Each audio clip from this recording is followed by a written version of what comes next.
गुरु परंपरा योग संस्थान में सभी लोगों का स्वागत है। आज हम लोग तीसरा मुख्य उपनिषद पढ़ने वाले हैं और ये तीसरा मुख्य उपनिषद है कठोपनिषद। बहुत ही महत्वपूर्ण उपनिषद है, बहुत ही सुंदर कहानी है और आत्मा के बारे में, जीवात्मा के बारे में, ब्रह्म के बारे में बहुत सुंदर व्याख्या की गई है। कहानी के माध्यम से व्याख्या की गई है और एग्जाम की दृष्टि से क्या क्वेश्चन आते हैं वो भी हम लोग देखेंगे। तो सबसे पहला सवाल जो हर उपनिषद में आ रहा है, उसी तरीके से इसमें भी सवाल है कि कठोपनिषद किस वेद से जुड़ा हुआ है। तो शुक्ला जी शाम को कृष्ण का जाप करते हैं। तीसरे नंबर पर कृष्ण का जाप आ रहा है, तो ये कृष्ण यजुर्वेद से जुड़ा हुआ है कठोपनिषद। कठ उपनिषद कहें या कठोपनिषद कहें, ये कृष्ण यजुर्वेद से जुड़ा हुआ है। कठोपनिषद में 2 अध्याय है, प्रथम अध्याय द्वितीय अध्याय। दोनों अध्याय में 3-3 वल्ली है। प्रथम वल्ली, द्वितीय वल्ली, तृतीय वल्ली प्रथम अध्याय में भी है और द्वितीय अध्याय में भी प्रथम वल्ली, द्वितीय वल्ली और तृतीय वल्ली है। दोनों अध्याय में 3-3 वल्ली है, तो इस तरह से 6 वल्ली हो गया। एक चीज और आता है कि कठोपनिषद में मुख्य क्या चीज है, तो यम नचिकेता का संवाद है। अगर आ जाए एग्जाम में कि यम नचिकेता का संवाद किस उपनिषद में है, तो कठोपनिषद में यम और नचिकेता के संवाद की चर्चा है, दोनों के बीच में बातचीत हुई है।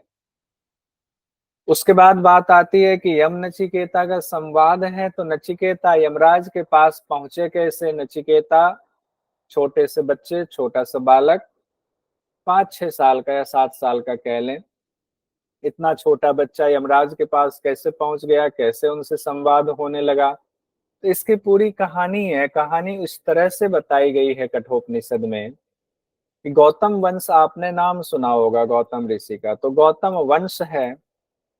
नचिकेता गौतम वंश के थे और नचिकेता के पिता का नाम उद्दालक था। उद्दालक ऋषि, उनके पिता भी ऋषि थे, साधु थे। अब उनका देखें कि उनके पिता का, दादाजी का क्या नाम था, उस हिसाब से देखते हैं। उद्दालक जी के पिता का नाम था अरुण, यानी कि गौतम वंश में एक ऋषि हुए अरुण ऋषि। वो अन्न का बहुत दान करते थे, तो अन्न का दान करने की वजह से संस्कृत में उनको वाजस्रवा कहा गया। वाजस्रवा, जो अन्न का दान करते हैं और उनकी प्रसिद्धि हो अन्न का दान करने के लिए, उसको कहा गया वाजस्रवा। तो अरुण का ही दूसरा नाम वाजस्रवा है और अरुण यानी वाजस्रवा के पुत्र का नाम उद्दालक है।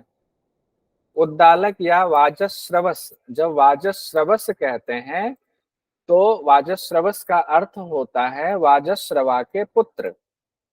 तो वाजस्रवा अरुण, अरुण के पुत्र वाजस्रवस हो गए, जिनका नाम उद्दालक है। तो उद्दालक के भी 2 नाम हो गया, तो उद्दालक या वाजस्रवस। और उद्दालक के पुत्र का नाम है नचिकेता। ये सीक्वेंस आपको 3 पीढ़ी एक साथ आपने देख लिया। अब कहानी क्या है, पहले परिचय हो गया पात्र का परिचय हुआ, तब कहानी हम शुरू करते हैं। तो वाजस्रवा के जो पुत्र हैं उद्दालक, उनके मन में इच्छा हुई या उनको ऋषि मुनियों ने मिलकर के ये बताया कि आपको बहुत पुण्य मिलेगा, आप विश्वजीत यज्ञ कीजिए। सर्व वेद सम ददो, उसका अर्थ होता है, मतलब कहा गया आप अपनी सारी संपत्ति यज्ञ करने के बाद ब्राह्मणों को बांट दीजिए, दान कर दीजिए। सर्व वेद सम ददो, अपना सारा धन दे दीजिए, अपने पास कुछ भी नहीं रखना है। तो इसी को विश्वजीत यज्ञ कहा गया है वेद में, कि जब अपनी सारी संपत्ति कोई दान करता है, इसका मतलब है कि वे विश्वजीत यज्ञ कर रहे हैं। तो इनको ये सलाह मिली कि आप विश्वजीत यज्ञ करें। किनको मिली? उद्दालक ऋषि को मिली। अब उद्दालक ऋषि विश्वजीत यज्ञ करने के लिए तैयार हो गए। उन्होंने विश्वजीत यज्ञ किया और यज्ञ जब समापन होने वाला था, तो समापन से पहले अब सबको दान देने की बारी आई, तो अपनी सारी संपत्ति दान देने लगे। पहले संपत्ति में मुख्य संपत्ति होती थी पशुधन, और उसमें भी गोधन। गाय जिनके पास जितना ज्यादा है उतने वो संपन्न माने जाते थे। उस जमाने की बात हो रही है। तो ब्राह्मणों को, जो ब्राह्मण जिस कैटेगरी के थे, जिनका जो स्तर था, जितने विद्वान थे, उनके हिसाब से उनको गोदान, संपत्ति का दान किया जा रहा था। और उस दौरान क्या हुआ कि बूढ़ी गायें, ऐसी बूढ़ी गायें जो अब मरणासन्न स्थिति में हैं, जो अब जन्म नहीं दे सकती बछड़े को, जो अब पानी भी नहीं पी सकती, अन्न खाने की स्थिति में नहीं है, ऐसी गायें भी दान में दी जा रही हैं। तो दान में कहा जाता है ऐसी ही चीजें देनी चाहिए जो किसी के काम आए। अब इस तरह की गायें जिनको दान में दी जा रही हैं, भले ही कुछ ना बोले, मन से तो कहेंगे कहाँ हमारे गले में ये आप लटका रहे हो फेरा, ये तो हमारे लिए मुसीबत है। तो फिर भी चूंकि गाय है, गो है, तो ब्राह्मण नहीं बोलेंगे, लेकिन मन में एक बार को आता है अगर हम गरीब हैं तो कहाँ से इतना हम खर्च करें, इनसे तो कुछ प्राप्ति भी नहीं होनी। फिर भी लोग गो ले रहे थे, ब्राह्मण जो थे। अब ये सारी चीजें वो छोटे बालक नचिकेता थे, वो देख रहे थे कि हमारे पिताजी यज्ञ कर रहे हैं और यज्ञ के बाद संपत्ति दान कर रहे हैं, और उसमें तो ऐसी गायें भी दान कर रहे हैं जो गायें किसी काम की नहीं है। इससे तो मेरे पिताजी को पाप लगेगा, ऐसा पाप लगेगा, नीच योनियां मिल जाएंगी, क्या करें हम। अब उन्होंने ठाना कि नहीं, ऐसे तो काम नहीं चलेगा, हमें कुछ करना चाहिए, हमें अपने पिता को ऐसी गायों को दान देने का जो पाप लगेगा उस पाप से बचाना चाहिए। तो जब वो उनके पिता यानी उद्दालक ऋषि दे रहे थे, दान कर रहे थे, तो नचिकेता पहुंच गए, छोटे बालक, 5 साल, 6 साल, 7 साल, यही उम्र होगी। पहुंच गए और अपने पिता से बोल रहे हैं, पिताजी पिताजी आप मुझे किसको दान में दे रहे हो, गाय तो संपत्ति सब दे ही रहे हो, मुझे किसको दे रहे हो। वो सोच रहे हैं मुझे भी दान दे रहे तो कुछ पुण्य मिल जाएगा मेरे पापा को, पिताजी को। अब उनके पिताजी व्यस्त हैं, उस दौरान बाकी ऋषि मुनियों के बीच में, उनको ब्राह्मणों के बीच में दान दिए जा रहे हैं। अब 2 बार 3 बार बोला तो पिताजी झुंझला गए कि भाई, मन में सोचा कि तुमको थोड़ी किसी को दान में देना, लेकिन जब बच्चा जिद करने लगा तो पिता झुंझला गए, कहे जाओ तुमको मृत्यु को देता हूं। जब तीसरी बार पूछा था नचिकेता ने, तो गुस्से में ऋषि ने कह दिया, उद्दालक ऋषि ने, मृत्युवे त्वाम ददामी, तुमको मृत्यु को देता हूं, यमराज को देता। अब मृत्युवे त्वा ददामी तो बोल दिया। अब बोलने के बाद तो मुश्किल हो गई, उनको लगा ये क्या बोल दिया। वहां जो ऋषि मुनि ब्राह्मण थे वो भी परेशान हो गए कि ये क्या बोल दिया उद्दालक जी ने, कि अपने ही पुत्र को कह दिया कि जाओ मृत्यु को देता हूं तुम्हें।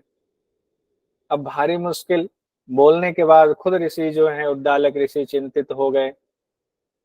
अब इधर नचिकेता के मन में भी विचार आने लगा कि ऐसा क्या हुआ कि पिताजी ने मुझे कहा कि जाओ मृत्यु के पास जाओ।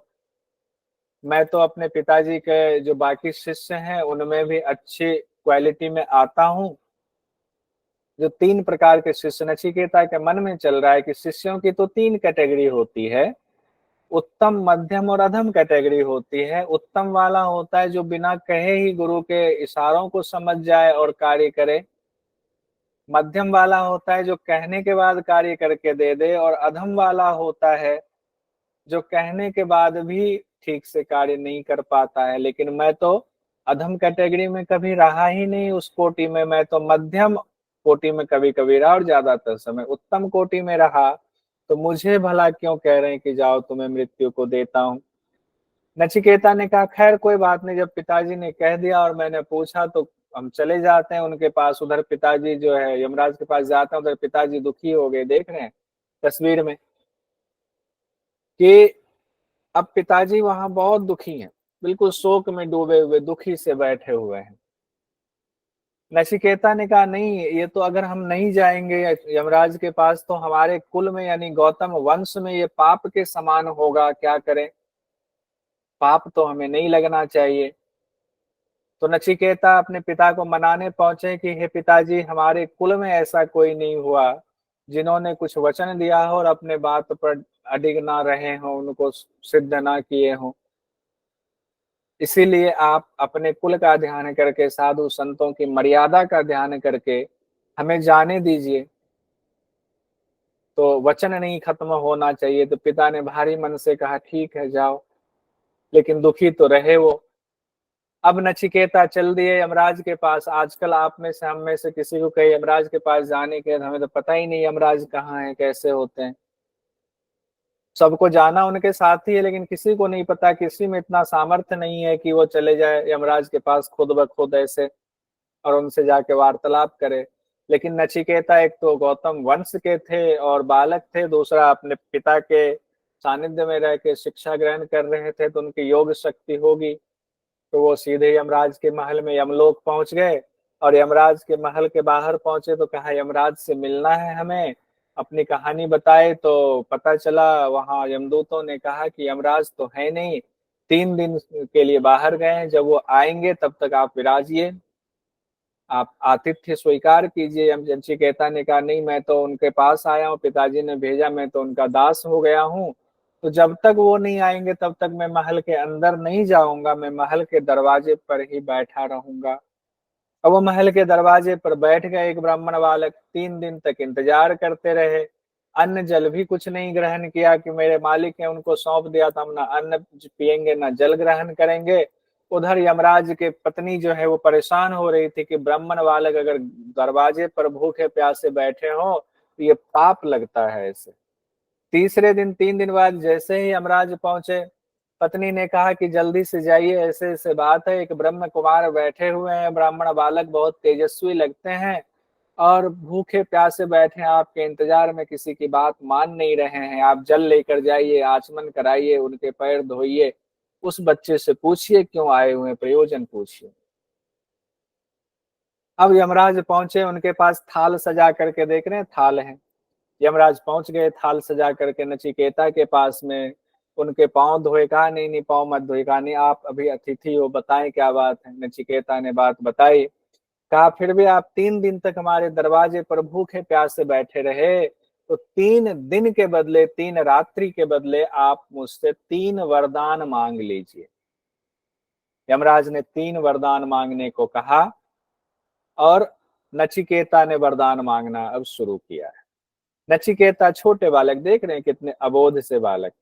देखिए ये तो ऐसे ही तस्वीर निकाली हमने मेटा एआई से, कितने अबोध से बालक ने चेहरे पे बढ़िया बना करके तस्वीर दिया हुआ मेटा ने, कितना अच्छा सौम्य चेहरा लग रहा है। तो ये बालक यमराज से अब पहला वरदान मांग रहे हैं। पहला वरदान क्या मांग रहे हैं, कह रहे हैं कि गौतम वंशीय मेरे पिता उद्दालक मेरे प्रति शांत प्रसन्न चित्त क्रोध रहित हो जाएं, जब आप मुझे यहाँ से वापस भेजे तो मुझसे पहले की तरह ही प्रेम पूर्वक वो मिलें। अब देखिए एक ही बात में उन्होंने क्या कह दिया कि आप मुझे वापस भी भेज दो। पिता ने यहाँ भेजा था, वरदान चूंकि मिल गया तो वरदान का तो होना ही चाहिए सिद्ध। तो वरदान में क्या मांग लिया कि आप मुझे यहाँ से जब वापस भेजो तो मेरे पिता जो अभी दुखी हैं, उनका दुख क्रोध शांत हो जाए, पूर्व की भांति मुझसे प्रेम पूर्वक बात करे। यमराज ने कहा ठीक है, यथास्तु। मृत्यु के मुख से छूटा देखकर आपके पिता प्रसन्न होंगे और आपको पहले की तरह ही प्यार करेंगे, और रात्रि उनकी जो है सुखपूर्वक बीतेगी, रात्रि में उनको अच्छी नींद भी आएगी, चिंता ना करें। क्या दूसरा वरदान मांगो, हे नचिकेता, अब दूसरा वरदान मांगो। नचिकेता कहते हैं कि मैंने सुना है कि स्वर्ग में बहुत कुछ मिलता है, सारे साधन सारी सुख सुविधाएं होती है, वहां कोई दुख नहीं होता है। तो स्वर्ग स्वर्ग की प्राप्ति के लिए जो अग्नि विद्या होती है, अग्नि विद्या मतलब यज्ञ रूपी विद्या को अग्नि विद्या कहा जाता है। यज्ञ के बहुत सारे विधि विधान है, अलग अलग। यज्ञ कुंड भी बनता है, उसमें ईंट का साइज, यज्ञ के कुंड का प्रकार, और अग्नि किस तरह से, कहाँ से अग्नि लिया जाए, अग्नि का चयन, ये 3 चीजें मुख्य होती। कहा अग्नि विद्या हमें बता दीजिए जिससे स्वर्ग लोक रूपी अमृत तत्व को हम प्राप्त कर पाए। तो यमराज ने कहा ठीक है, तथास्तु। और उनको कहा ठीक है मैं बताता हूं। तो अग्नि विद्या यानी कि यज्ञ के बारे में नचिकेता को पूरी विधि विधान बताई। उसमें त्रि शब्द का इस्तेमाल आया हुआ है कठोपनिषद में। त्रि का मतलब होता है जो ईंट जिससे यज्ञ बनेगी, वो ईंट का साइज क्या होना चाहिए, लंबाई चौड़ाई। और जो यज्ञ का कुंड होगा अग्नि विद्या के लिए, वह कुंड कैसा होगा, त्रिकोण होगा, चकोर होगा, पंचमुख होगा, षटकोण वाला होगा, कैसा होना चाहिए। 2 चीजें हो गई, पहले ईंट का आकार प्रकार, फिर जो है यज्ञ कुंड का आकार प्रकार। और उस जो भी यज्ञ कुंड में आप करेंगे उसमें जो अग्नि जो आप डालेंगे, वो अग्नि का चयन कैसे होगा, कैसे अग्नि चयन, उसको अग्नि चयन कहा गया है। कैसे, कहाँ से अग्नि लेंगे, कैसे करेंगे, कैसे अग्नि प्रज्वलित करेंगे, उसको अग्नि चयन कहते हैं। तो तीन चीजें का पूरा गूढ़ ज्ञान बताया, फिर उसके बाद मंत्र जाप कैसे करते हैं ये सारा कुछ बता दिया। तो लंबा प्रसंग चल गया, तो यमराज को लगा छोटा बालक है, भूल गया होगा, इतना कुछ हमने बता दिया विधि विधान। तो कहा नचिकेता बताओ तुम क्या समझे, इतना याद रहेगा तुम्हें, बताओ जरा बेटा।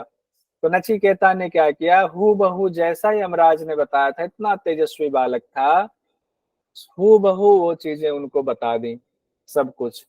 और यमराज तो प्रसन्न हो गए। यमराज ने एक रत्नों की माला, अनेक रूप वाली रत्नों की माला उनको भेंट कर दिया। नचिकेता को कहा लो मेरी तरफ से अलग से ये जो है तुम्हें रत्नों की माला में दे रहा हूं, अन्य प्रकार के अलग अलग रूपों वाली रत्नों की माला दे दी। दो वरदान हो गए। अब तीसरे वरदान की बारी आई तो यहाँ यमराज जी फंस गए। तीसरे वरदान में क्या हुआ, नचिकेता ने कहा, पहले यमराज ने कहा कि अनुरेश धर्म, अब तीसरा वरदान मांग लो। तो नचिकेता कहते हैं, कुछ लोग कहते हैं कि मृत्यु के बाद भी आत्मा रहती है, और कुछ लोग कहते हैं मृत्यु के बाद आत्मा नहीं रहती है। हे आत्मदर्शी यमराज, अनुभव, आपका अनुभव क्या कहता है, इस सच्चाई को हमें बताएं कि मृत्यु के बाद भी जैसे तस्वीर है। अब कह रहे हैं कि बताएं कि बहुत सारे लोग कहते हैं कि मृत्यु हुई तो आत्मा है, आत्मा निकल जाएगी दूसरे कोख में जाएगी, यानी मृत्यु के बाद भी आत्मा का अस्तित्व तो रहता है। बहुत सारे लोग कहते हैं नहीं, मृत्यु हुई तो आत्मा का कोई अस्तित्व नहीं है। तो आप तो आत्मदर्शी हैं, तत्वदर्शी हैं, तो आप बताएं कि आपका अनुभव क्या कहता है। अब जो आत्मदर्शी मुझे मिल गए हैं तो मैं उन्हीं से पूछूंगा। अब आप तो मुझे आत्म तत्व का जो है ज्ञान दे दो, बता दो सारा कुछ जो सवाल है हमारे मन में।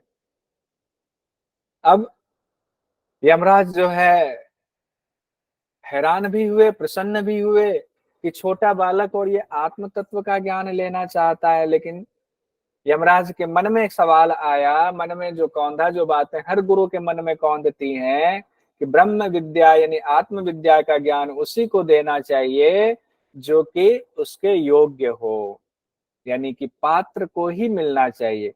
तो पात्र नचिकेता है या नहीं अभी कैसे पता चलेगा, तो नचिकेता की परीक्षा ले रहे हैं। अब परीक्षा लेना भी जरूरी होता है, परीक्षा लेने से शिष्य जो है तपता है, दृढ़ निश्चय कर लेता है।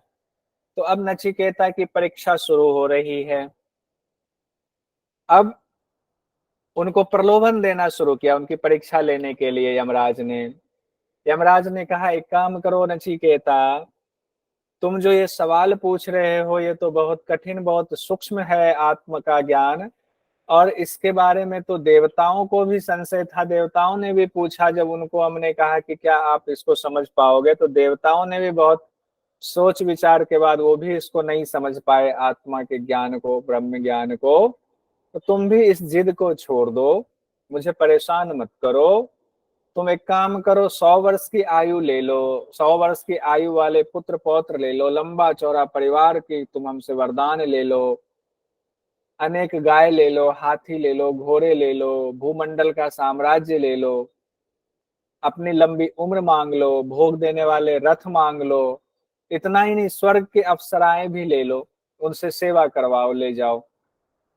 लेकिन नचिकेता ने क्या कहा कि नहीं, हमें जो है, जब आप कह रहे हैं कि स्वर्ग ले लो, भूमंडल का साम्राज्य ले लो, इतनी बड़ी बड़ी चीजें आप दे रहे हैं, इसका मतलब है, और वो चीज देने के लिए मना कर रहे हैं, इसका मतलब है कि वो चीज ज्यादा महत्व की, वो ज्यादा बड़ी चीज है, ज्यादा मूल्यवान है, इसीलिए आप मुझे दूसरी बड़ी चीजों का प्रलोभन दे रहे हैं, तो मुझे नहीं चाहिए।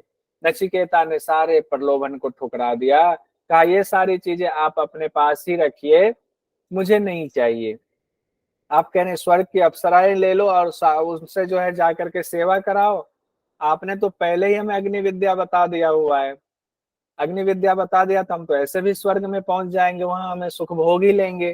तो हमें जो है इनकी जरूरत, जो चीज पहले दे चुके हैं हम क्यों लेंगे, जब तो जो हमारे पास ऑप्शन है तीसरे वरदान का, तो हम तीसरा वरदान आत्मज्ञान ही दीजिए प्रभु।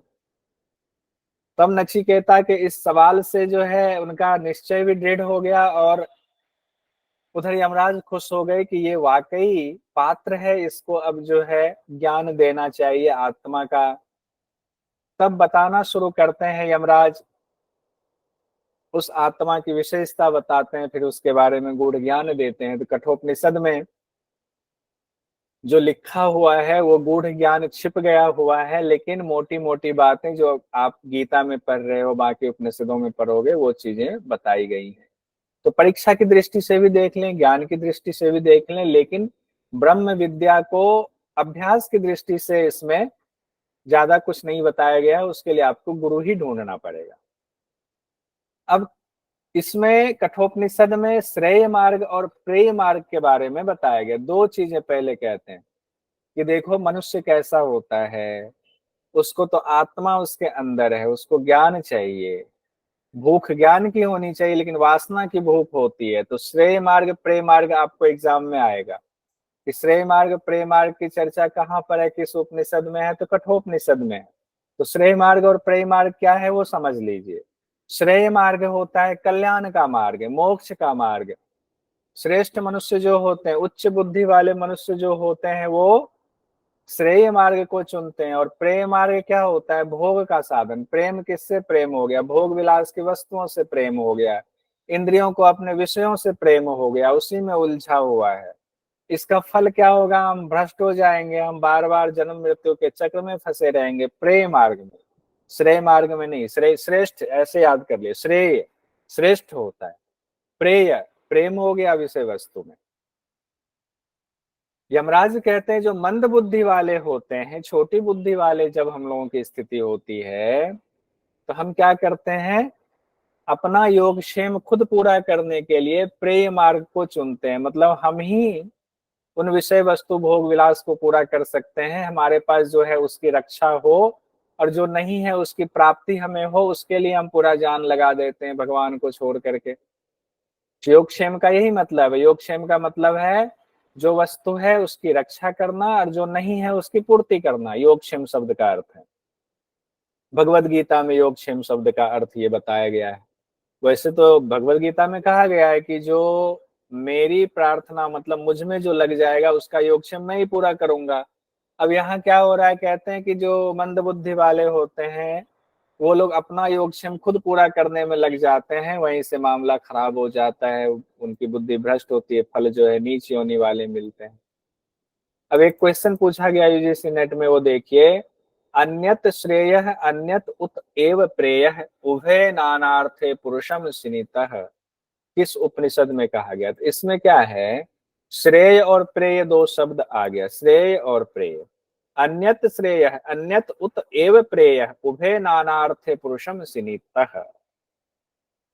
तो अब ये कहा गया प्रेय मार्ग और श्रेय मार्ग की बात है, किस उपनिषद में कहा गया है, तो ये है कठ उपनिषद में कहा गया है। ये पूछा गया था क्वेश्चन। कठोपनिषद प्रथम अध्याय के द्वितीय वल्ली का प्रथम मंत्र है, जिसमें श्रेय मार्ग प्रेय मार्ग की बात हो रही है। श्रेय यानी कल्याण का साधन, प्रेय यानी प्रिय लगने वाले भोगों का साधन। दोनों का फल भिन्न भिन्न होता है। अब उसके बाद आते हैं श्रेय और प्रेय मार्ग के बाद आत्मज्ञान की विशेषता बताते हैं यमराज नचिकेता को। यमराज कहते हैं कि आत्मज्ञान जो है वो सूक्ष्म से भी सूक्ष्म है। किसी उपदेश के द्वारा आसानी से समझ में नहीं आता है कि हम लोग उपदेश 3 दिन से उपनिषद पढ़ रहे हैं तो हम आत्मज्ञान को समझ जाएंगे, ऐसा नहीं हो सकता है। उपदेश से समझ में नहीं आ सकता है, बुद्धि और तर्क से भी नहीं मिल सकता है। बुद्धि से आपको इतना होगा कि हमें आत्मज्ञान की तरफ जाना चाहिए और गुरु के बताए मार्ग पर चलना चाहिए, बुद्धि यहाँ से आपका दृढ़ होगा। तर्क वितर्क करने से भी आपको आत्मज्ञान की प्राप्ति नहीं होती है। कहते हैं क्यों नहीं होती है, विशेषता जान लो। तो कहते हैं ईश्वर की विशेषता बताते हुए यमराज कहते हैं वो परमात्मा हृदय गुहा में छिपे हुए हैं। वो परमात्मा कहाँ छिपे हैं, हृदय गुहा में छिपे हुए हैं हर इंसान के। वो गूढ़ हैं, सर्वव्यापी हैं, सनातन है। सनातन मतलब हमेशा से थे, हैं और रहेंगे। अध्यात्म योग से जब उनकी प्राप्ति होती है, तब हर्ष और शोक सब खत्म हो जाता है, आनंद की स्थिति रहती है, हर्ष भी और शोक भी। दोनों खत्म होगा तो बीच की स्थिति, सम स्थिति को आनंद की स्थिति कहा गया है। और जब आनंद की स्थिति में आदमी आ जाता है तो वो मग्न हो जाता है, बिल्कुल मग्न हो जाता है। यमराज अब सबसे पहले उस परमात्मा का नाम बता रहे हैं, कहते हैं उस ब्रह्म का नाम ओम है। इसी में अक्षर भी शब्द कहा गया, वो अक्षर है, अक्षर ब्रह्म, अक्षर ब्रह्म ओम को ही कहा जाता है। और पातंजल योग दर्शन में आप लोगों ने सुना है कि वहां ईश्वर की पूरी व्याख्या करने के बाद ईश्वर का नाम प्रणव बताया गया, और प्रणव को ओम ही कहा जाता है। तो यहां भी उस ब्रह्म का नाम ओम है। यही एक श्रेष्ठ आलंबन है। इस आलंबन को भली भांति जान लो तो ब्रह्मलोक में जाने का भागीदार बन सकता है कोई भी साधक। ये यमराज कह रहे हैं नचिकेता से। इस जीवात्मा के हृदय गुफा में रहने वाला परमात्मा सूक्ष्म से अति सूक्ष्म है। तो एक तो जीवात्मा हो गया जो इस शरीर में बंधन से बंधा हुआ है, और उस जीवात्मा की हृदय गुफा में एक शक्ति है, उस शक्ति रूप में परमात्मा सूक्ष्म से सूक्ष्म स्थिति में रहते हैं, यानी उनकी शक्ति वहां विराजमान है। वो परमात्मा महान से भी महान है, और बैठे हुए ही वो बहुत दूर तक पहुंच जाते हैं। यही बात आपको कल जो आपने केन उपनिषद पढ़ा था उसमें भी यही बात कही गई है कि वो बैठे हुए ही दूर तक पहुंच जाते हैं। या और कहते हैं विशेषता बताते हुए कि सोते हुए भी सब ओर चलते रहते हैं। उन्हें ऐश्वर्य का तनिक भी अभिमान नहीं है। सारा ऐश्वर्य तो उन्हीं से उत्पन्न हुआ है, तो भला उनको ऐश्वर्य का क्या अभिमान होगा। अब जो इस स्थिति में पहुंच जाए अभ्यास करते करते गुरु के निर्देशन में, परमात्मा को साक्षात कर ले, वो साधक कैसा होता है। तो यमराज कहते हैं जो सर्वव्यापी परमात्मा को जान लेता है वो धीर पुरुष कभी शोक नहीं करता है, यही उसकी पहचान है। वो धीर पुरुष कभी शोक नहीं कहता है, करता है, ये उसकी पहचान है। परमात्मा कैसे मिलते हैं, कहते हैं प्रवचन से नहीं मिलते हैं परमात्मा, बुद्धि से नहीं मिलते। ये इंपॉर्टेंट है, ध्यान रखिए, एग्जाम में पूछ दिया जाता है परमात्मा की प्राप्ति कैसे नहीं होती है।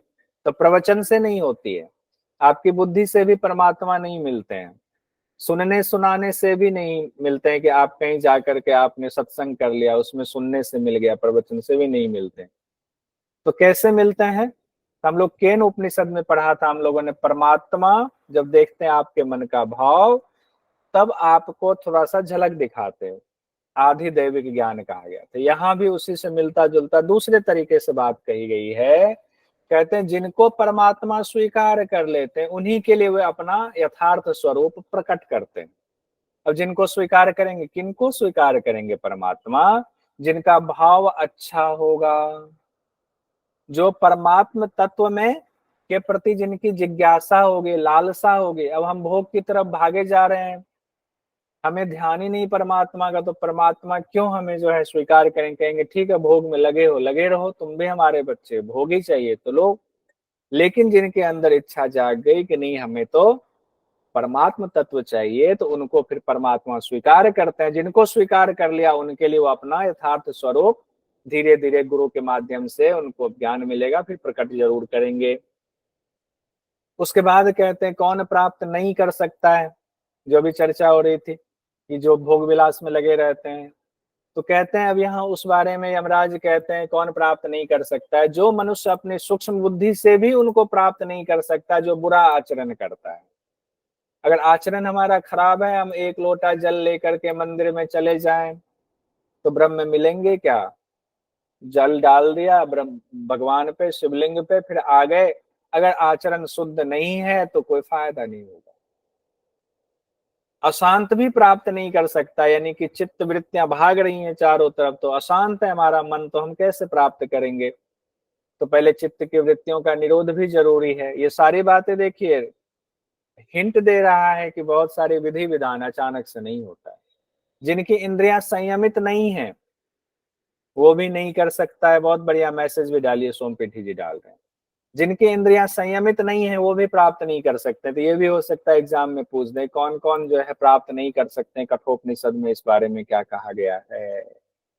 उसके बाद कहते हैं क्यों नहीं जान सकते वो लोग जिनका आचरण बुरा है, जो अशांत मन है, जिनकी इंद्रियां संयमित नहीं है। तो उसको समझाने के लिए यमराज जी दूसरे तरीके से कहते हैं कि ब्राह्मण और क्षत्रिय जो अपने आप को बड़ा श्रेष्ठ समझते हैं, कहते हैं कि हम तो चतुर्वर्ण में बड़ा श्रेष्ठ हैं, ब्राह्मण कहते हैं हम सबसे श्रेष्ठ हैं, क्षत्रिय कहते हैं कि हम उनके बाद श्रेष्ठ हैं। तो कहते हैं दोनों ही उन ब्रह्म का भोजन बन जाते हैं। ऐसा तो नहीं है कि ब्राह्मण सदा रहते हैं, कोई क्षत्रिय पैदा हुआ तो सदा रहेगा। कहते हैं जो अपने ऊपर बड़ा श्रेष्ठ समझते हैं वो भी भोजन में बन जाते हैं। भोजन भी कैसे बनते हैं? मृत्यु के लिए उपसेचन के समान, चटनी सब्जी के समान हो जाते हैं ब्राह्मण क्षत्रिय सब। चटनी के समान जो है ना उनका मृत्यु, यानी यमराज उनको चटनी के समान हम खा जाते हैं। यमराज ही बता रहे हैं कि ब्रह्म के बारे में। कहते हैं जब ब्राह्मण क्षत्रिय जो अपने आप को श्रेष्ठ समझ रहे हैं, बड़ा ज्ञानी है, वेद पढ़ते हैं, जब उनको भी ज्ञान नहीं हो पाता है, वो नहीं जान पाते हैं, तो भला बाकी लोग कैसे जान पाएंगे? सामान्य लोग कैसे जान पाएंगे?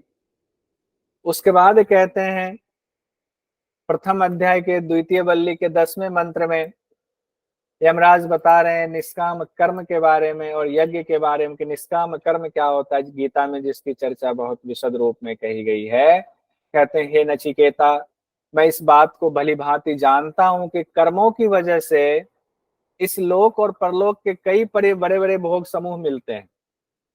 हाँ मिलते हैं।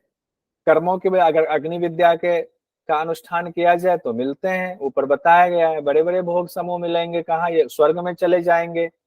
लेकिन वो भोग की निधि भी खत्म होने वाली है, वो अनित्य है। कितने भी महान क्यों ना स्वर्ग आप चले जाए तो हमेशा स्वर्ग में नहीं रह सकते। जितना पुण्य कर्म है वो जिस दिन खत्म हो जाएगा आपको स्वर्ग से वापस लौटना पड़ेगा। तो वो अनित्य हो गया ना, वो हमेशा रहने वाला नहीं है। तो अब अनित्य साधन से आप नित्य की प्राप्ति कैसे कर सकते हैं? तो नित्य क्या है? ब्रह्म जो है नित्य है, ओम जो है नित्य है, अक्षर ब्रह्म नित्य है, सब एक ही है। अनित्य साधन हो गए, अनित्य मतलब भोग वाले साधन हो गए अनित्य। तो भोग करते करते आप कहेंगे भोग करते करते हमें जो है नित्य साधन यानी ब्रह्म की प्राप्ति हो जाए, तो नहीं हो सकता है। कैसे हो सकता है? ये समझा रहे हैं यमराज नचिकेता को। इस रहस्य को जानकर ही मैंने नचिकेता अग्नि के चयन आदि रूप से जो कुछ यज्ञ आदि कर्तव्य अनित्य वस्तुओं के द्वारा किए गए हैं वो मैंने तुमको बताया है कि अग्नि विद्या से तुम स्वर्ग की प्राप्ति कर सकते हो, लेकिन वो सारा कुछ जो है अनित्य वस्तु है। अनित्य वस्तु के द्वारा तुम कर रहे हो तो अनित्य की प्राप्ति होगी। तो कहते हैं वो सब कैसे किया जाता है कि केवल जो है हमें लगता है कर्तव्य है हमारा, घर परिवार चलाना है, पैसे भी चाहिए, तो कामना होती है हमारी कि हमारे पास भी अच्छा घर चाहिए। समझा रहे हैं कि तुमने अग्नि विद्या ले लिया, उसमें जो तुम सामग्री लगाओगे वो सब भी अनित्य है, उससे तुम्हें अनित्य की प्राप्ति हो रही है। और वो सब तुमने इसलिए किया क्योंकि तुम्हारे अंदर कामना थी कि हमें स्वर्ग की प्राप्ति हो, हमें धन धान्य की पूर्ति हो, हमारे लिए तुम्हारी आसक्ति थी उन चीजों के प्रति। कहते हैं इस निष्काम भाव की ही यह महिमा है कि अनित्य पदार्थों से कर्तव्य पालन ईश्वर पूजा करके मैंने नित्य सुख रूप परमात्मा को प्राप्त कर लिया। कैसे? अब यहाँ बड़ा गूढ़ बात कह रहे हैं। एक तरफ तो उन्होंने कहा अनित्य से नित्य की प्राप्ति नहीं हो सकती है, लेकिन कब? जब कामना और आसक्ति होगा तब नहीं हो सकती है। लेकिन जब कामना और आसक्ति से रहित होकर के तुम कर्तव्य करोगे, भले ही भोग को भी भोग रहे हो क्योंकि कर्तव्य है तुम्हारा, लेकिन उसके कामना नहीं है, उसके प्रति आसक्ति नहीं है, तब जाकर के तुम उस नित्य की प्राप्ति कर सकते हो। यानी अनित्य से भी नित्य की प्राप्ति हो सकती है, लेकिन उस अनित्य के प्रति आपकी आसक्ति और कामना नहीं होगी, तब हो सकती है। और यमराज खुद कह रहे हैं कि मैंने भी यही तरीका अपनाया, कामना और आसक्ति के रहित होकर के केवल कर्तव्य कर्म किया अपनी बुद्धि से, और कर्तव्य कर्म करने की वजह से उसकी महिमा देखो ऐसा है कि अनित्य की से हमें नित्य की प्राप्ति हो गई। लेकिन कामना और आसक्ति होगा तो अनित्य से नित्य की प्राप्ति कभी नहीं हो सकती है। उसके बाद देखिए सवाल ये पूछा गया कि कठोपनिषद के अनुसार, ये सवाल दिसंबर 2023 में पूछा गया कठोपनिषद के अनुसार निम्न में से किसके द्वारा आत्मा को नहीं जाना जा सकता है? प्रवचन से, ईश्वर कृपा से, चर्चा के द्वारा, शास्त्र अध्ययन से, यज्ञ से, किसके से नहीं? तीन ऑप्शन इसमें से सही दिया हुआ है, कूट में तीन ऑप्शन सही है। तो ऑप्शन दिया है पांच, ये पांच दिया, उनमें से तीन चुनना है। प्रवचन से, ईश्वर कृपा से, चर्चा से, शास्त्र अध्ययन से। बताइए किससे होगा? ACD ACD के बारे में से कहा, नहीं होगा, ACD से नहीं होगा, ACD से नहीं होगा, प्रवचन से नहीं होगा, चर्चा के नहीं से भी होगा। करने से भी नहीं होगा, शास्त्र अध्ययन से भी नहीं होगा, ईश्वर के पास से होगा। यज्ञ के बारे में कहा नहीं गया, लेकिन अग्नि विद्या कह ही दी गई है कि अग्नि विद्या है आसक्ति और कामना रहित तो हो जाएगा। तो इसलिए तीन ही, चूंकि यहाँ तीन ही दिया हुआ है तो तीन उसमें वही तीन सटीक मंत्र के हिसाब से बैठता है। ये क्वेश्चन पूछा है, कितना आसान क्वेश्चन था, लेकिन आसान क्वेश्चन के लिए भी हमें पता हो, पढ़ लें अच्छे से, और जहां पढ़ रहे हैं उसी दौरान हम क्वेश्चन पुट कर लें तो आसानी से चीजें समझ में आती हैं।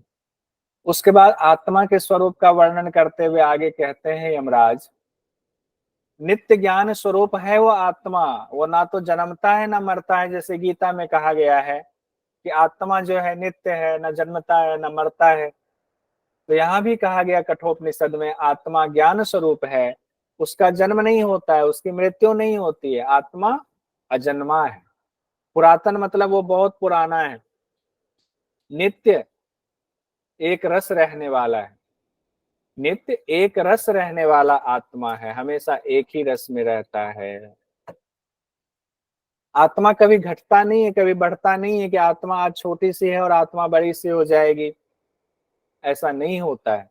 किसी ने, हम लोग बचपन में सुने थे ना, किसी ने कहा, किसी विद्वान ने, किसी रिसर्चर ने जो है रिसर्च किया, एक आदमी को शीशे के घर में बंद कर दिया मरने की स्थिति में, तो कहते हैं कि आत्मा का वजन किया, आत्मा जब उसकी मृत्यु हुई तो शीशा टूट गया, शीशा तोड़ के आत्मा बाहर निकल गई। ये सब लगता नहीं है कि ये बात कहीं से भी उचित है, क्योंकि आत्मा इतनी सूक्ष्म है कि उसके लिए शीशा को तोड़ने की जरूरत क्यों पड़ेगी। आत्मा तो सूक्ष्म है, शीशा में भी जो छिद्र होगा उनसे भी बाहर निकल जाएंगे। तो आत्मा को ऐसे नहीं कि शीशा टूट जाएगा। आत्मा ना घटता है ना आत्मा बढ़ता है, शरीर के नाश होने पर इसका नाश नहीं होता है आत्मा का। गीता में भी यही बात कही गई है। कहते हैं यह क्या है, गीता के हिसाब से ही चेतन स्वरूप है।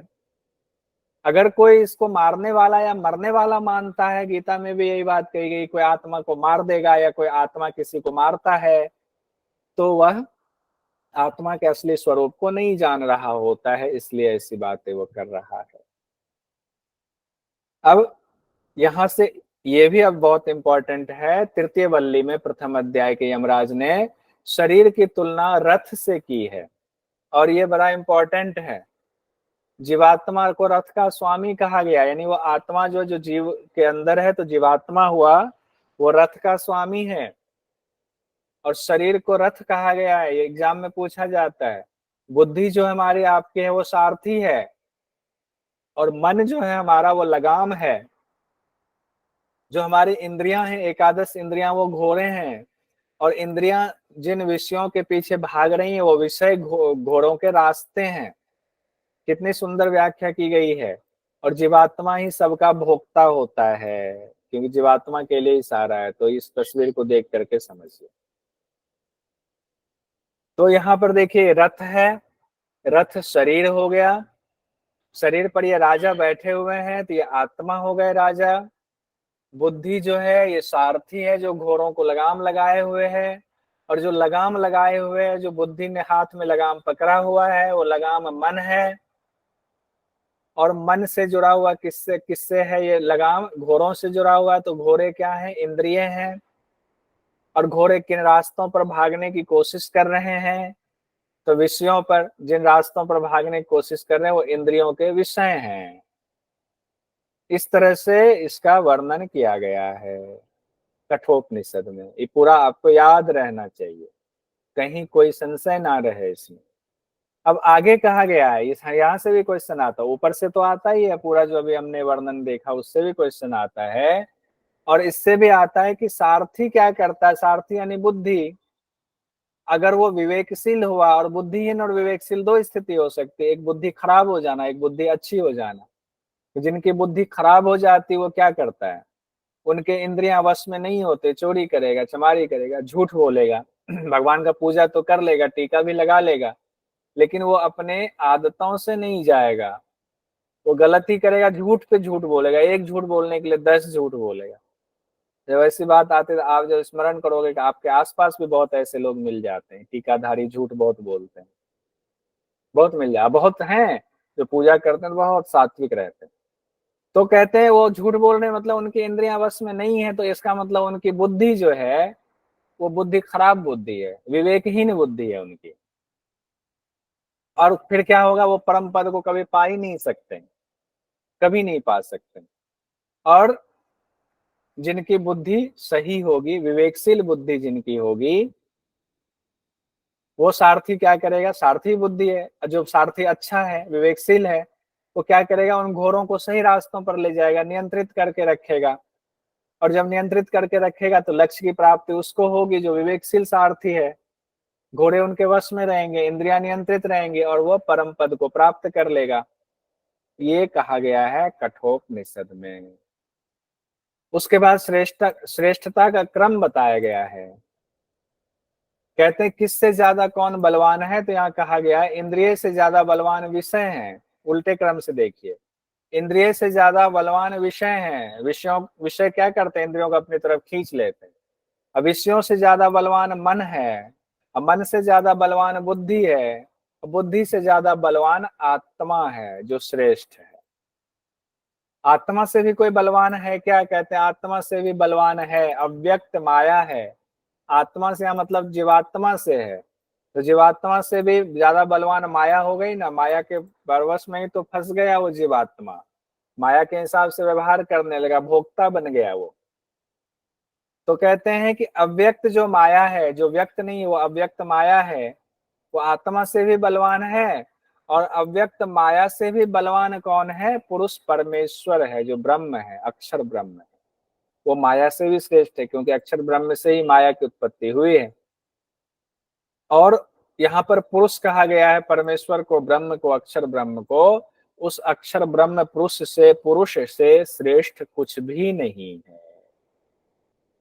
यह परम पुरुष सबके साथ रहता हुआ भी माया के पर्दे में छिपा रहता है, प्रत्यक्ष नहीं होता है।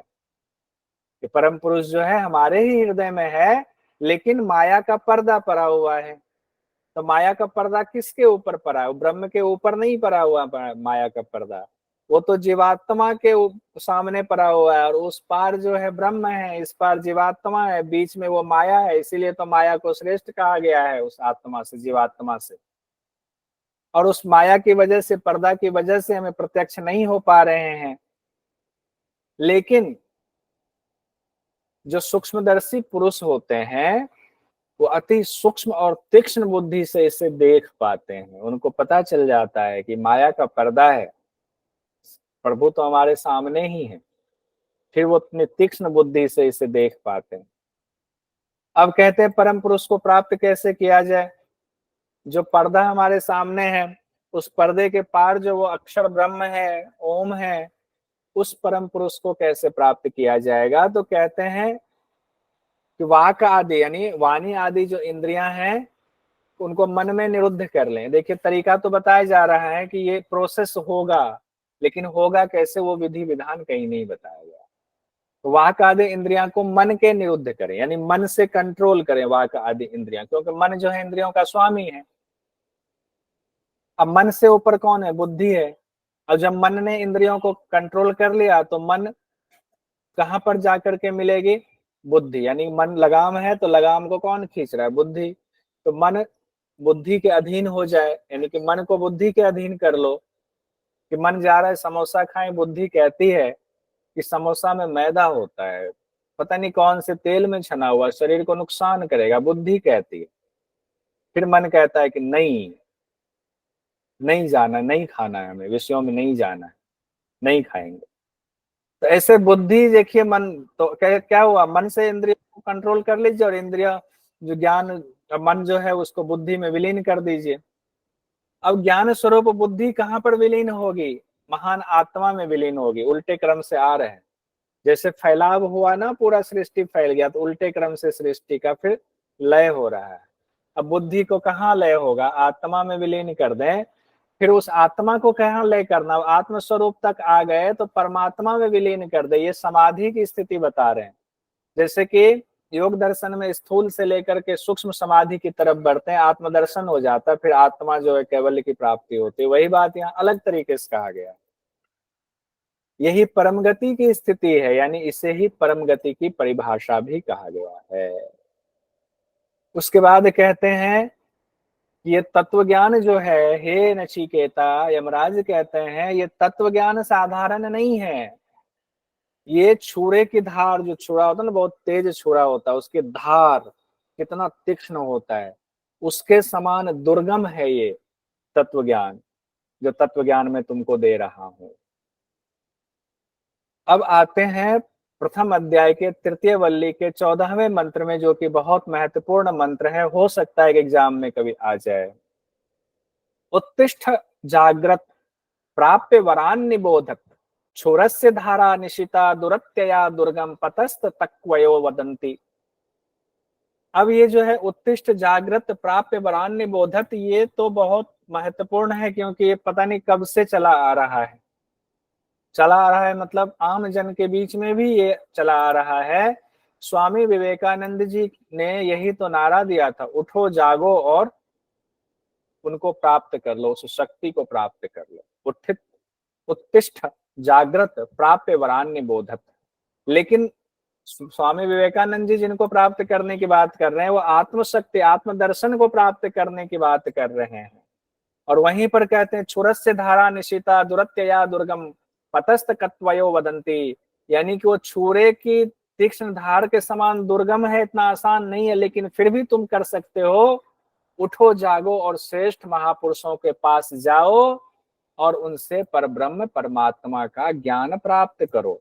खुद स्वामी विवेकानंद जी गए थे अपने गुरु के पास, क्या नाम था उनके गुरु का? रामकृष्ण परमहंस। स्वामी रामकृष्ण। हो सकता है ये आपको आ जाए। तो ये कहाँ है? कठोपनिषद प्रथम अध्याय तृतीय वल्ली मंत्र संख्या 14। स्वामी विवेकानंद ने कठोपनिषद के इसी मंत्र को युवाओं को देते हुए कहा था, उत्तिष्ठ जागृत प्राप्य वरान्य बोधता है। उठो जागो, और तब तक नहीं रोको जब तक लक्ष्य प्राप्त ना हो जाए। अब लक्ष्य के लिए हम ये मान लें कि हम कौन से लक्ष्य, दुनिया जीतने का लक्ष्य है? नहीं, अपने आप को जीतने का लक्ष्य है। इसका गलत अर्थ भी आजकल लगाया जाता है। किसको जीतना है, क्या लक्ष्य प्राप्त करना है? लक्ष्य ही नहीं पता है तो प्राप्ति कैसे होगी? अब द्वितीय अध्याय पर आ जाते हैं। उसके प्रथम वल्ली में क्या कहा गया है? यमराज जी क्या कहते हैं ज्ञान देते हुए नचिकेता को, कि जल से भी पहले हिरण्यगर्भ प्रकट हुए, और तपोबल से हिरण्यगर्भ सबके हृदय में प्रविष्ट हो गए और जीवात्मा के साथ रहने लगे। हिरण्यगर्भ हम लोग जानते हैं कि ब्रह्मा भगवान को ऐसे कहा जाता है। तो हिरण्यगर्भ प्रकट हुए, जल से भी पहले आए और सबके हृदय में प्रविष्ट हो गए अपने तपोबल के द्वारा। जीवात्मा के साथ वो रहने लगे। कहते हैं जो ऐसा विचार करता है कि हमारे हृदय में भी हिरण्यगर्भ हैं, यथार्थ रूप से जो इस बात को सत्य मान करके इस पर स्थित रहता है, वही सही सही ज्ञान के रूप में स्थित हुआ है, वही सही देख रहा है। यही ब्रह्म के बारे में जानकारी है। हिरण्यगर्भ उनकी शक्ति है, ब्रह्म की शक्ति ही तो हिरण्यगर्भ है। हिरण्यगर्भ को ही तो जिम्मेदारी मिली सृष्टि की रचना करने की। फिर आगे यमराज कहते हैं, जिनकी वजह से सूर्य देव का उदय अस्त होता है, यानी कि उस ब्रह्म की शक्ति से ही सूर्य उदय होता है, सूर्य का अस्त होता है। जिनके अंदर सभी देवता प्रविष्ट होते हैं, उन सब उन्हीं में ठहरे हुए हैं। हे नचिकेता, वही ब्रह्म है। यानी उनकी शक्ति के बिना हमारी वाणी नहीं आप सुन सकते, आपके कान नहीं सुनेंगे। कान की शक्ति भी उन्हीं की वाणी से, मुंह की वाणी भी उन्हीं की शक्ति से है। सूर्य का उदय भी उन्हीं की शक्ति से हो रहा है, अस्त भी उन्हीं की शक्ति से हो रहा है। हे नचिकेता, वो जो शक्ति स्वरूपा है वही ब्रह्म है। उसके बाद कहते हैं, अंगुष्ठ मात्र परिमाण वाला परमात्मा शरीर के मध्य हृदय आकाश में स्थित है, अंगुष्ठ मात्र रूप में स्थित है। हालांकि ये भी एक संकेत के रूप में बताया गया। पहले तो सूक्ष्म से सूक्ष्म की बात कही गई है, फिर यहाँ कह रहे अंगुष्ठ मात्र परिमाण वाला है, तो ये सिर्फ बताने के लिए कहा गया कि अंगुष्ठ मात्र परिमाण वाले। और कई जगहों पर हमने पढ़ा है ना, ज्योति स्वरूप है, तो सब क्या है, शक्ति के रूप है, उनकी शक्ति के स्वरूप को समझने के लिए कहा गया। वैसे वो सूक्ष्म से सूक्ष्म है, स्थूल से स्थूल भी। वो धूम रहित हैं, ज्योति की तरह है। दूसरे लाइन में देखिए, ज्योति की तरह है। अंगुष्ठ मात्र कैसे है? ज्योति की तरह। जो इसको जान लेता है वह किसी की निंदा नहीं करता है। उस आत्मा को जान लिया तो समझ जाता है, सबके हृदय में तो वही आत्मा है, क्यों किसी की निंदा करना। अब शरीर की सुंदर व्याख्या की गई है यहाँ। कहते हैं कि ये शरीर जो है एक नगरी है। जैसे आप किसी नगर में रहते हो, वो नगर जो है ये शरीर ही नगर है। शिव संगीता में, सिद्ध सिद्धांत पद्धति में, सब जगह आपने क्या पढ़ा, ये शरीर जो है वो ब्रह्मांड है और इसमें सारे चीज, सारी नदियां हैं, सब कुछ है, तारे हैं, सूर्य है, चंद्रमा है, सब कुछ है। और यहाँ पर उसी को दूसरे रूप में, सुंदर रूप में कहते हैं, ये शरीर जो है वो नगरी है, एक नगर है ये शरीर। और उस नगर में 11 रास्ते हैं प्रवेश करने के, आने जाने के। जैसे किसी नगर का रास्ता होता है, तो शरीर रूपी नगर में 11 रास्ते हैं, 11 द्वार हैं। और इस शरीर में महल कौन सा है? जो नगरी है शरीर रूपी, इसमें कोई महल भी होगा तो महल है, हृदय जो है वही महल है। और महल में कौन रहता है? राजा रहता है। और राजा कौन है शरीर का? वो परमेश्वर है। तो परमेश्वर कहाँ है? हृदय में वास करते हैं। तो परमेश्वर जो है हृदय रूपी महल में विराजमान है। अब 11 दरवाजे कौन कौन से हैं? 2 आंख, 2 कान, 2 नाक, 1 मुख। देखिए, 2 आंख, कान, नाक, दो हो गए। 1 मुख हो गया, नाभि हो गया, गुदा हो गया, शिशन मतलब लिंग हो गया, 1 ब्रह्मरंध्र हो गया, 11वां द्वार। इस तरह से 11 द्वार की चर्चा शरीर में है। उसके बाद परमात्मा की तुलना की जा रही है, अलग अलग नामों से की जा रही है। यमराज कहते हैं जो हंस है, जो शुद्ध धाम में रहने वाला है, हंस उनको कहा गया है। किनको? परमात्मा को हंस कहा गया है। वो हंस है और शुद्ध धाम में रहता है, और शरीर के वो हृदय रूपी में जो अंतरिक्ष में रहने वाले वसु के समान है। अंतरिक्ष में वसु रहते हैं, उस वसु के समान है वो ब्रह्म। घरों में जो उपस्थित होते हैं आपके अतिथि, उस अतिथि के समान है। अतिथि इसलिए कहा गया है कि अतिथि का जब आते हैं तो हम उनका बड़ा सम्मान करते हैं, भगवान की तरह उनकी पूजा करते हैं। हालांकि अब समय बदल रहा है, लेकिन अभी भी गांव में अतिथि आ जाए तो उनका आदर सत्कार, कहते हैं अतिथि देवो भव, उनका आदर होता है। इसीलिए उनसे तुलना की गई है कि अतिथि ही माने उनको, जैसे अतिथि को मानते। जो यज्ञ के लिए अग्नि है, क्यों ये सब कहा गया है? क्यों हंस, क्यों वसु, क्यों अतिथि, क्यों अग्नि, क्यों होता कहा गया है? क्योंकि हमारी बुद्धि निम्न है, छोटी बुद्धि है।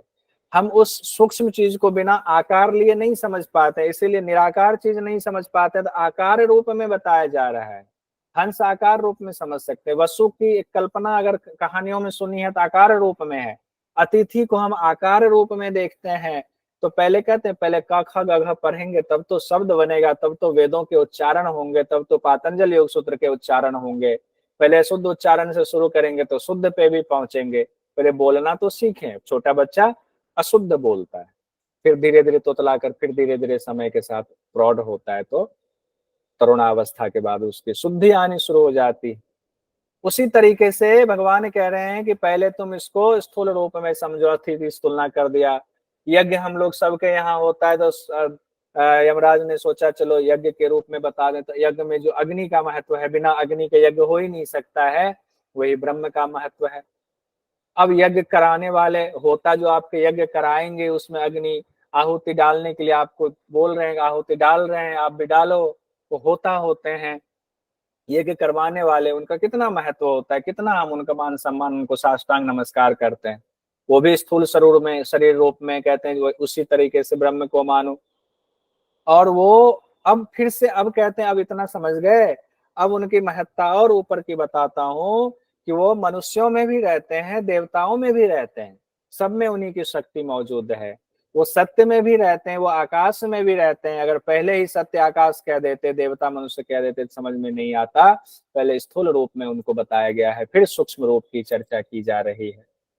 कहते हैं जो प्राण को ऊपर उठाते हैं, अपान को नीचे धकेलते हैं, यानी कि शरीर में बैलेंस बना करके रखते हैं आपके, वो शरीर के मध्य में स्थित हैं, सब उनकी उपासना करते हैं। योगी लोग करते हैं ना, अपान और प्राण को निकल उसी समान वायु की तो उपासना करते हैं।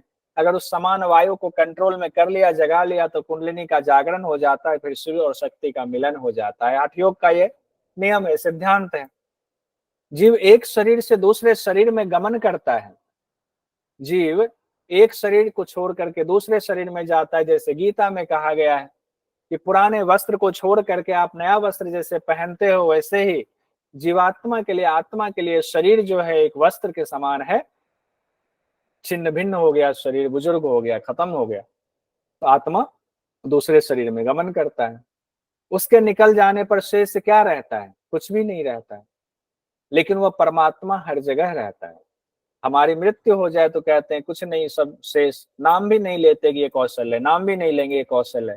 कहेंगे कौशल का शरीर है, शरीर कौशल का सब है, ऐसा कह देंगे। वो बताइए, जिनके लिए जिंदगी भर हम करते हैं, बच्चों के लिए, पत्नी के लिए या आस पड़ोस सबके लिए, अगर आपने कुछ किया है तो आपके मरने के बाद वो भी नहीं कहते हैं कि आप हो, ये कहते हैं कि उनका सब है, डेड बॉडी है। सोचिए, इस गहनता से सोचिए। कहते हैं कि चले गए तो कुछ भी नहीं है आपके जाने के बाद, लेकिन वो परमात्मा हर जगह है। कहते हैं शरीर ना तो प्राण से जीता है, ना अपान से जीता है। प्राण जो ऊपर से नीचे जाता है, अपान जो नीचे से ऊपर आने की कोशिश में लगा रहता है। कहते हैं ना प्राण की वजह से शरीर जिंदा है, ना अपान की वजह से शरीर जिंदा है, बल्कि जो प्राण और अपान को चलाने वाला है, उसको संचालित करने वाला, उसको आश्रय देने वाला, वो ब्रह्म है, वो शक्ति है। उन्हीं की वजह से हम जिंदा हैं। मरने के बाद जीवात्मा का क्या होता है? अब सवाल पूछा था नचिकेता ने। कहते हैं कर्मों के हिसाब से सबको नाना प्रकार की योनि की प्राप्ति होती है। जैसा कर्म हम करेंगे वो हमारे कर्माशय में है। ये स्वसंचालित है। ये जो सृष्टि भगवान की है ना, ऑटोमेटिक सृष्टि है। ये भगवान आके कुछ अलग से नहीं करते हैं, ऑटोमेटिक सृष्टि है। जैसा करोगे वैसा मिल ही जाता है। हम लोग क्या करते हैं, जैसा अगर किसी ने चोरी की, उनके खिलाफ कोई केस नहीं हुआ तो उनको सजा नहीं मिलती है। केस होगा, कोर्ट में साबित करेगा दूसरा पक्ष, तब जाके सजा मिलेगी। लेकिन भगवान की जो सृष्टि है, इसमें कर्मों का हिसाब ऑटोमेटिकली आपको मिलता रहता है, हिसाब किताब होता रहता है। ये सोचे कि कोर्ट से नहीं मिली तो अभी नहीं मिली, लेकिन कर्माशय में है, आपको उसकी सजा जरूर मिलेगी। कहते हैं मरने के बाद क्या होता है? कर्मों के हिसाब से जीवात्मा को अलग अलग योनि मिलती है। अब कहते हैं, हम लोग जानते हैं प्रलय और सृष्टि, दो शब्द जानते हैं। प्रलय हो गया या प्रलय होने वाला है, सृष्टि का उदय हो गया। कहते हैं मान लो कि अगर प्रलय हो गया तो प्रलय काल में भी ब्रह्म जागते रहते हैं, ब्रह्म नहीं सोते। कहते हैं हे नचिकेता, वही ब्रह्म है, वही अमृत है, कोई उसका पार पा ही नहीं सकता है। अब कहते हैं अग्नि तो एक ही है। वो अग्नि अलग अलग रूपों में पूरे ब्रह्मांड में मौजूद है। आपके घर में माचिस जलाएंगे तो अग्नि मौजूद है, आप गैस चूल्हा जलाएंगे तो अग्नि मौजूद है, आप यज्ञ कुंड जलाएंगे, कंडे को आग में जलाएंगे, कपूर जलाएंगे तो अग्नि मौजूद है। और सूर्य के रूप में भी अग्नि का गोला मौजूद है। तो अग्नि ब्रह्मांड में मौजूद है, लेकिन अलग अलग रूप में मौजूद है। लेकिन अग्नि तो एक ही है, उसका धर्म एक ही है, स्वभाव एक ही है। उष्णता देना, गर्मी देना, जलाना पास में आकर के। उसी प्रकार योनि भले ही कितनी भी हो, सभी प्राणियों के अंतरात्मा में एक ब्रह्म रहते हैं। उनकी वजह से कोई प्राणी संचालित हो ही नहीं सकता है। अब द्वितीय अध्याय की अंतिम वल्ली यानी तृतीय वल्ली को देख लेते हैं। तृतीय वल्ली में बड़ा महत्वपूर्ण कहा गया है। तृतीय वल्ली में उल्टे वृक्ष की कल्पना की गई है। सृष्टि को, यानी जो हमारा जीवन है, उसको उल्टा वृक्ष कहा गया, अश्वत्थ वृक्ष कहा गया, सनातन अश्वत्थ वृक्ष कहा गया। गीता में भी इसकी चर्चा है। कहते हैं ये वृक्ष क्या है? उल्टा वृक्ष है।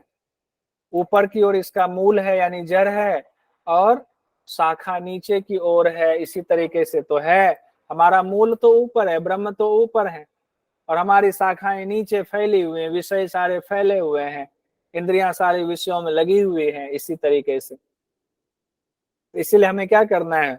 सारे विषयों से मन को समेट करके जड़ की तरफ लौटना। हमारे जड़ कहाँ है? ब्रह्म है हमारे जड़। उन ब्रह्म की तरफ लौटना है। यहाँ मूल ब्रह्म है, वही अमृत है। सब लोक उसी के आश्रित हैं, जड़ के आश्रित ही सब लोक हैं, सभी लोक जितने लोक हैं उन्हीं के भय से अग्नि जो है तपते हैं, उनकी शक्ति से कह लें, या भय से तात्पर्य शक्ति से है। इंद्र वायु आदि देवता अगर अपना कार्य कर रहे हैं, संचालित हो रहे हैं, तो उस ब्रह्म की शक्ति से ही हो रहे हैं, उनके डर से ही हो रहे हैं। पंचम मृत्यु अपना काम करते हैं। अगर इस शरीर के रहते ही परमात्मा को साक्षात कर पाया तो ठीक, नहीं तो अनेकों कल्प तक आप जो है अलग अलग योनियों में भटकते रह जाओगे। यही बात आपने केन उपनिषद में भी पढ़ी। वहां भी गुरु अपने शिष्य से कहते हैं, ये शरीर आपको मिला हुआ है भोग करने के लिए नहीं, कर्तव्य करने के लिए मिला हुआ, और कर्तव्य करते हुए अपने अंदर जो शक्ति है ब्रह्म शक्ति को पहचानने के लिए गुरु से ज्ञान लेकर के उनका ब्रह्म उपासना कीजिए। और अगर इस शरीर के रहते आप नहीं कर पाए तो बेकार है, अगली योनि कौन सी मिलेगी कौन जानता है, कि जैसा कर्म रहेगा वैसे हिसाब से योनियों में आप भटकते रहेंगे। तो मनुष्य योनि इसलिए ये शरीर नहीं मिला हुआ है झगड़ने के लिए, लड़ने के लिए, तो भगवान से प्रेम करने के लिए मिला हुआ है, उनमें मिल जाने के लिए मिला हुआ है। कहते दर्पण में कोई वस्तु होती है उनसे विलक्षण दिखाई पड़ती है, और हमारे संस्कार के हिसाब से हमारे स्वप्न दिखाई देते हैं, लेकिन ब्रह्मलोक में सब कुछ स्पष्ट दिखाई देते हैं। यहाँ पर स्पष्ट नहीं दिखाई देता है मृत्यु लोक में। दर्पण में देखेंगे तो अलग है, फोटो खींच करके दिखा देंगे, मोबाइल में अलग आता है, उसमें चेंज भी कर लेंगे। हमारे संस्कार जैसे होते हैं उस हिसाब से हमें रात को स्वप्न आते हैं। लेकिन कहते हैं ब्रह्म लोक में ये सब कुछ नहीं होता है, स्वप्न लोक वहां नहीं होता, वहां जो भी होता है सब स्पष्ट ही होता है। उसके बाद फिर से आया है, इंद्रियों से मन श्रेष्ठ है, मन से बुद्धि श्रेष्ठ है, बुद्धि से जीवात्मा श्रेष्ठ है, जीवात्मा से अव्यक्त श्रेष्ठ है, अव्यक्त माया श्रेष्ठ है, अव्यक्त माया से श्रेष्ठ पुरुष यानी परमात्मा श्रेष्ठ है। ऊपर में क्या कहा गया था, एक यहाँ लाइन मिसिंग है, विषय बलवान है किनसे, इंद्रियों से विषय बलवान है, और विषय से मन से फिर बुद्धि, फिर वो एक चीज यहाँ मिसिंग है, लेकिन फिर वही चीजें उसी रूप में आ गई है, इसलिए कंफ्यूज नहीं होंगे। अब इंपॉर्टेंट जो है उसको एक बार देख लेते हैं। द्वितीय अध्याय तृतीय वल्ली में जो चर्चा है कि योग क्या है, मंत्र संख्या 10वें और 11वें में कहा गया है कि योग क्या है। तो कहते हैं मन सहित पांचों ज्ञानेंद्रियां स्थिर हो जाती, जब जो ऊपर विधि बताई गई थी, तो मन सहित पांचों ज्ञानेंद्रियां स्थिर हो गई, बुद्धि भी अब किसी प्रकार की चेष्टा नहीं कर रही, मन जो है बुद्धि में मिल गई है, तब जो है परम गति की प्राप्ति कही गई है। उसके बाद तो हालांकि ये भी कहा गया कि अब बुद्धि भी जो है आत्मा में मिल जाएगा, फिर आत्मा परमात्मा में मिल जाता है। यहाँ कहते हैं पांचों ज्ञानेंद्रियां स्थिर हो गई और फिर बुद्धि में मिल गई, बुद्धि स्थिर हो गया, किसी प्रकार की अब बुद्धि कोई चेष्टा नहीं कर रही। जब चित्त वृत्तियों का निरोध होगा तभी तो परम गति की प्राप्ति होगी। उसके बाद कहा गया है द्वितीय अध्याय तृतीय वल्ली के 11वें मंत्र में, ताम योग मिति मन्यन्ते स्थिरा मिति इंद्रिया धारणम अप्रमत्त स्तदा भवति योगो ही प्रभवाप्ययो। इंद्रियों की स्थिर धारणा को ही योगम इति कहा गया, यानी कि यही योग है, यानी कि इंद्रियों की स्थिर धारणा ही योग है। अगर दूसरे रूप में एग्जाम में आ जाए किसको योग कहा गया, तो इंद्रियों की स्थिर धारणा ही योग है। उस समय साधक की क्या स्थिति होती है, अप्रमत्त। उस समय साधक अप्रमत्त यानी प्रमाद रहित होता है, उनको किसी चीज का प्रमाद नहीं होता है। परंतु यह योग उदय और अस्त होने वाला, अभी जो सिर्फ यहाँ तक कहा गया ना कि सिर्फ बुद्धि जो है चेष्टा नहीं कर रही, लेकिन अभी आत्मा में नहीं मिला है, तो ये उदय अस्त होने वाला है। प्रभावाप्ययो, अभी प्रभाव आ सकता है, अभी वापस लौट सकते, संप्रज्ञात समाधि की बात कह सकते हैं। योग से जब हृदय की सारी ग्रंथियां भली भांति खुल जाती हैं, जब ये अभ्यास और आगे बढ़ा दें, हृदय की सारी ग्रंथियां भली भांति खुल जाती हैं, सारे संशय आपके मिट जाते हैं, मन में कोई संशय नहीं रह जाता है किसी भी तरह का ब्रह्म विषय के विषय में, उनकी शक्ति के बारे में, तब वह साधक अमृत हो जाता है। बस यही वेदांत का सिद्धांत है, ये बात कह रहे हैं नचिकेता से यमराज। और कैसे इसका पालन होगा, अनुशासन के बिना सब इसका पालन नहीं किया जा सकता है। सवाल पूछा गया, देखिए क्या, आगे और भी है, थोड़ा सा लंबा क्लास ले लेता हूँ, खत्म ही कर दें। 21 फरवरी 2023 में जो पेपर हुआ था उसमें पूछा गया, ताम योग मिति मन्यते स्थिर इंद्रिय इंद्रियम धारणाम, योग की परिभाषा किस ग्रंथ में दी गई है? भगवत गीता, योग सूत्र, कठोपनिषद, याज्ञवल्क्य स्मृति में दी गई है। बताइए। ताम योग मिति मन्यते स्थिर कठोपनिषद। इंद्रिय धारणा। तो इसको याद कर लीजिए, ये देख लीजिए। अब उसके बाद आगे भगवान यमराज कहते हैं, जो आत्मदर्शी हैं, तत्वदर्शी हैं, कि आपके हे नचिकेता, आपके शरीर में जो वो महल है, हृदय रूपी महल, उससे 101 प्रधान नारियां निकलती, 101 प्रधान नारी। उसमें से भी एक नारी है 101 में से जो ऊपर की तरफ जाती है, मूर्धा की ओर जाती है, सुषुम्ना नारी। बाकी की जो 100 नारियां हैं वो अलग अलग जगहों पर शरीर में फैल जाती हैं। तो जब तक आप उस ऊपर जाने वाले नारी को नहीं जगाते हो, उसमें प्राण प्रवाहित नहीं करते हो, तब तक आप इन नारियों में घूम रहे हो, आपके प्राण इन नारियों में है। तो ये जो 100 अलग अलग नारियां हैं, जब तक इनमें भोग विलास में लगे रहोगे, तब तक ये नारियां आपको अलग अलग योनियों में ले जाती हैं। लेकिन जो एक नारी है जो मूर्धा की तरफ जाती है, अगर उसमें प्राण प्रवाहित कर लिया तो फिर आपका उद्धार हो जाएगा। कठोपनिषद में कितनी प्रधान नारियों का वर्णन है ये भी पूछा गया था। कितनी प्रधान नारियां हैं? 101। 101। 101। कोई संशय ना करें, बिल्कुल 101 प्रधान नारी है। उसमें से भी एक जो है मुख्य है, जो ऊपर की तरफ जाती है, मूर्धा की तरफ। कठोपनिषद के अनुसार योग की परिभाषा है मन पर नियंत्रण, इंद्रियों मन बुद्धि पर नियंत्रण। इंद्रियों और बुद्धि पर नियंत्रण, बड़ा कठिन सवाल जो है ये। इंद्रियों पर नियंत्रण कहा गया है तो इंद्रियां के अंतर्गत मन तो आ ही गया। बुद्धि पर नियंत्रण तो करना ही है, बुद्धि स्थिर हो जाती है। तो इंद्रियों और बुद्धि पर सबसे सटीक यही लग रहा है। इंद्रिय में मन तो समाहित है ही, इंद्रियों और बुद्धि पर नियंत्रण। तो इंद्रियों और बुद्धि पर नियंत्रण। उसके बाद आते हैं, एक सवाल ये है, कठोपनिषद के अनुसार यमराज ने नचिकेता को क्या प्रलोभन दिए थे? ये हमने देखा भी था कि 100 से अधिक आयु के पुत्र पौत्र मांग लो, गौ मांग लो, हाथी मांग लो, अश्व आदि मांग लो, भूमंडल तथा साम्राज्य मांग लो, आत्मज्ञान ले लो। अब इसमें देखिए 4 ऑप्शन दिए हुए, क्या क्या बोला हुआ था? ये बोला था पहला, हाँ, गौ हाथी अश्व बोला था, हाँ, पहले तीनों पहला तीनों 1 2 3 तीनों बोला था, 1 2 3 बोला था, ये प्रलोभन दिए थे। ठीक है, आत्मज्ञान हटाने के लिए तो कह रहे थे। महत्वपूर्ण मंत्र एक बार नजर मार के फिर कंप्लीट करते हैं। मृत्युवे त्वाम ददामी, जाओ तुम्हें मृत्यु को देता हूं, नचिकेता के पिता ने कहा था उनसे, उद्दालक जी ने। ना वित्ते न तर्पणीयो मनुष्य है, मनुष्य धन की इच्छा से कभी तृप्त नहीं होता, उसका लालच बढ़ता जाता है। नचिकेता से यमराज जी ने कहा कि मनुष्य का ना लालच कभी खत्म ना होता है। ना वित्ते न तर्पणीयो मनुष्य है, तम क्रतुः पश्यति, उसको निष्काम कर्म वाला ही देख सकता है। तम क्रतुः पश्यति, कौन देख सकता है उस ब्रह्म को? कहते हैं जो निष्काम कर्म वाला है वही देख सकता है। नायमात्मा प्रवचनेन लभ्य, ना मेधया न बहुना श्रुतेन, यमे वेश वृणुते तेनैव लभ्य। अब ये वाला मंत्र बहुत इंपॉर्टेंट, ध्यान रखिए, कभी भी आ सकता है ये मंत्र। इसको ज्यादा इंपॉर्टेंट करके जो भेज दूंगा। कल वाला उपनिषद का नहीं भेजा ना अभी तक मैंने? नहीं भेजा, आज भेजता हूँ, ध्यान से। तो कहते हैं कि आत्मा जो है प्रवचन से नहीं मिल सकता है, मेधा मतलब बुद्धि से नहीं मिल सकता है, बहुना श्रुतेन मतलब बहुत ज्यादा किसी से सुन ले नहीं मिल सकता है।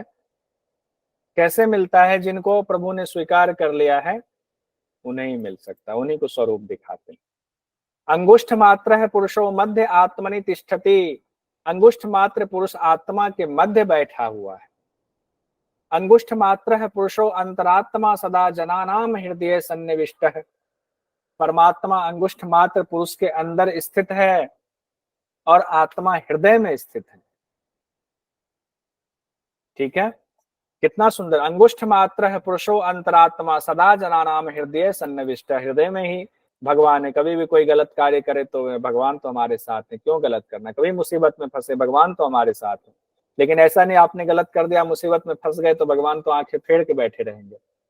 यदा पंचावतिष्ठन्ते ज्ञानानि मनसा सह बुद्धिश्च विचेष्टति तामाहु परमाम गति।